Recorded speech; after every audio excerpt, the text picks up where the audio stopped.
자, 이번 시간에는 오늘이 설화에 대해서 학습지를 통해서 알아볼 거예요. 지난 시간에 오늘이 설화 교과서로 읽으면서 그 교과서 양쪽 옆에 있는 간단한 문제들을 풀어봤어야 되고요. 요거 지금 이 학습 동영상 보기 전에 오늘이 스토리를 만화로 정리한 동영상 먼저 보고 오길 바랍니다. 자, 그래서 오늘이 설화 요게 교과서 안에서는 뭐 사계절을 주관하게 된 원천강 오늘이 뭐 이런 식으로 나와 있을 텐데, 이게 원천강 봄풀이라는 게 원래의 제목이에요. 자, 요게 제주도에 있던 옛날 이야기인데요. 원천강이라는 신들이 사는 어떤 특정한 공간이 있었고, 그것과 관련된 원래의 이야기를 풀이한다 라는 제목을 갖고 있는 원래의 제목입니다. 그래서 그냥 요 원천강 봄풀이라는 단어를 너희들이 나중에 이걸 학습지를 통해 갖고 아니면 뭐 자습서 같은 데서 혹시 이런 단어를 볼까봐 이건 설명을 해준 거고요. 요 오늘이 설화랑 관련해서 서사무가라는 이야기들도 가끔씩 해요. 자, 무가라는 거는 무당. 요즘에 굿하는 사람들 있죠. 점 보는 사람들. 근데 이게 지금은 어떤 직업의 한 종류지만 옛날에 막 그 고구려 뭐 신라, 백제 이런 것들 세워지기 이전의 시대에는 무당이 일종의 정치가의 노력 그런 직위이기도 했어요. 그래서 무당한테 오늘 내일 비가 올까요? 이런 걸 물어봐서 농사 시기를 정하기도 하고, 무당이 꽤 힘이 셌거든. 그래서 그 옛날에 무당이 구슬할 때 불렀던 노래를 따로 무가라고 합니다. 무당이 노래하는 것, 그래서 무가라고 하고요. 자, 이런 무당들이 노래하는 것들 중에 옛날에는 무당이 힘이 셌다 그랬으니까 무당들이 노래를 더 많이 했을 거고 종류도 되게 많았겠죠. 무가의 종류가 엄청 많은데 그 중에서 이야기가 있는 것들을 따로 서사무가라고 해요. 이야기를 다른 말로 서사라고 하거든요. 그래서 무가들 중에서 이야기가 있는 걸 따로 빼서 서사무가라고도 부릅니다. 자, 그리고 오늘이가 맨 마지막에 뭐가 됐죠? 맨 마지막에 사계절을 주관하는 봄, 여름, 가을, 겨울을 마음대로 하는 그런 신이 되죠. 그래서 이 신이 만들어지는 과정들을 쭉 담은 이야기를 우리가 두 글자로 신에 대한 이야기, 신화라고 부릅니다. 자, 신화의 가장 대표적인 예가 우리 여러분들이 아마 초등학교 때 많이 들어봤을 단군 신화예요. 단군 신화 안에도 뭐 호랑이랑 곰이 사람이 되고 싶었는데 뭐 걔네가 기도를 하고 쑥과 마늘을 먹었더니 곰이 웅녀가 되고, 그래서 천웅을 만나서 이 단군이라는 사람이 태어났고, 이 단군이 나라를 잘 다스리다 나중에 신이 되었다 라는 스토리죠. 그런 식으로 한 캐릭터가 결국에 신이 되는 이야기를 쭉 담은 내용을 신화라고 합니다. 그래서 오늘이도 맨 마지막에는 신이 됐으니까 이것도 신화의 일종이에요. 자, 다음에 이번에는 이야기 구조 부분을 봐볼게요. 자, 시간의 순서를 따랐다라고 되어 있는 게 이게 무슨 뜻이냐면은 오늘이가 여행을 가기 전에 그 백시 부인이랑 뭐 동네에서 살다가 외로워하다가 결국에 백시 부인이 너 니네 부모님은 원천강에서 신이 됐단다, 신을 도우는 일을 한단다 라고 하니까 얘가 오늘이가 여행을 뿅 하고 떠나죠.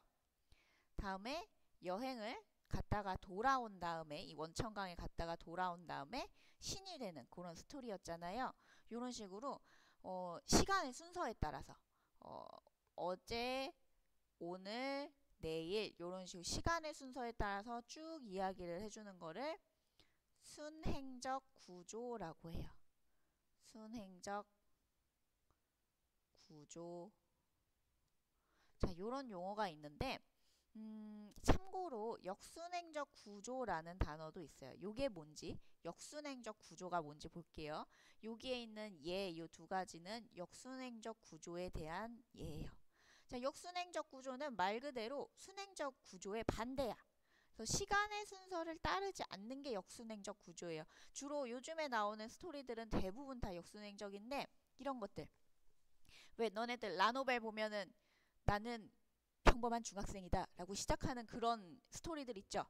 그런 것들이 뭐 현재를 살던 뭐 평범한 중학생 얘기를 뿅 하다가 갑자기 뭔가를 만나갖고 옛날 뭐 과거 요런 데로 막 넘어가. 그래서 뭐 조선시대 뭐 고려시대 이런 데로 넘어가서 갑자기 영웅이 되는 그런 얘기들 있죠. 그런 스토리들이 현재에서 있다가 과거로 넘어가는 거. 자, 시간 순서상 현재가 먼저예요? 과거가 먼저예요? 현재가 있으면은 옛날에 과거가 있었다가 나중에 미래가 되고 이게 시간 순서상 맞죠? 근데 이야기를 푸는 방식이 현재를 얘기했다가 과거를 얘기하는 거. 이건 지금 시간의 순서에 맞지 않는 거를 역순행적 구조라고 해요. 자, 역순행적 구조 얘 하나 더 볼게요.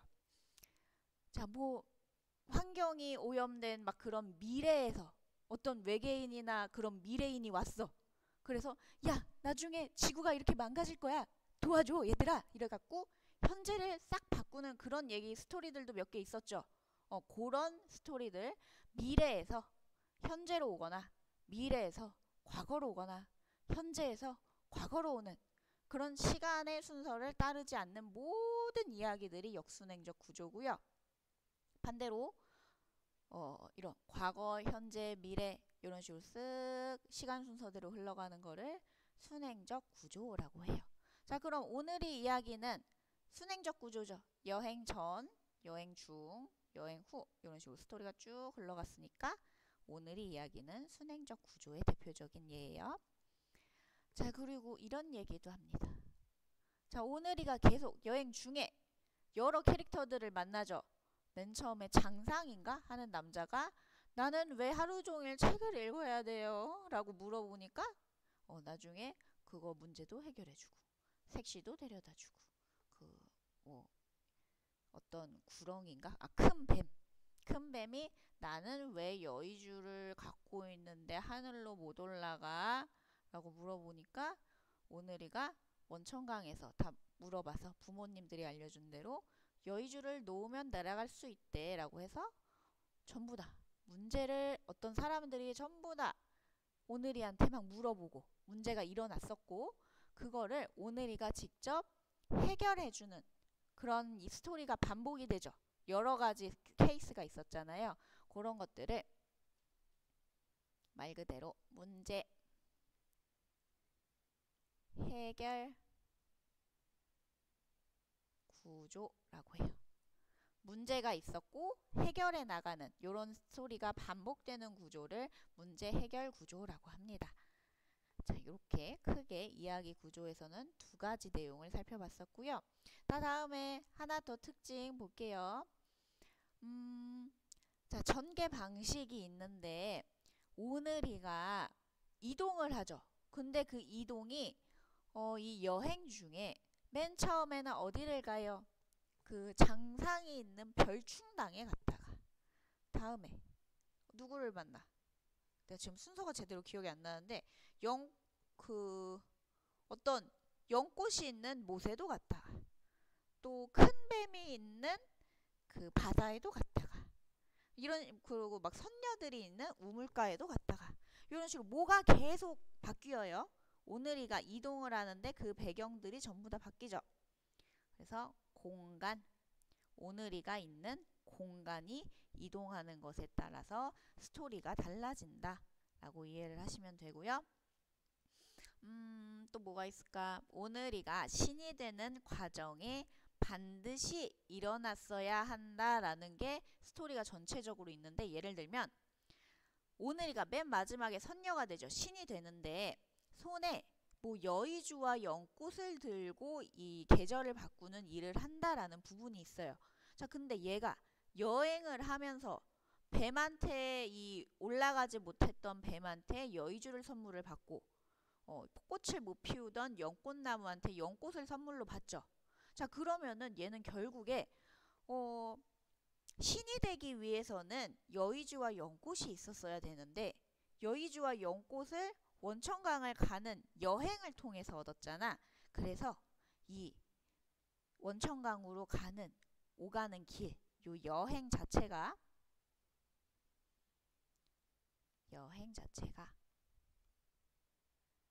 오늘이가 신성성을 얻는 필연적인 과정이다 라고 얘기해요. 필연이 무슨 뜻이게? 여기 있잖아. 반드시 일어나야 하는 일. 오늘이가 신이 되는 과정이 필연성. 오늘이는 이 여행을 갔으면은 얘는 꼭 신이 됐어야 하는 애야. 근데 얘가 애초에 막 맨 처음에 막 외롭다 그러고 뭐 가족이 없다고 지 혼자 그러고 했으니까 얘는 어차피 신이 될 애였어요. 처음부터. 그러니까 그런 식으로 얘가 신이 될 얘기가 반드시 일어날 것이었다라는 것이 필연성, 오늘이가 신이 되는 과정 자체의 필연성이라고 합니다. 자, 오늘 수업은 간단하게 여기까지 할 거예요. 자, 그래서 요 내용들을 가지고 요 똑같은 학습지도 하나가 나갈 거고요. 이 내용을 기반으로 해가지고 너네가 간단하게 풀 수 있는 학습지가 하나 더 나갈 거예요. 그거 두 개를 모두 다 풀어서 제출하기 바랍니다. 안녕.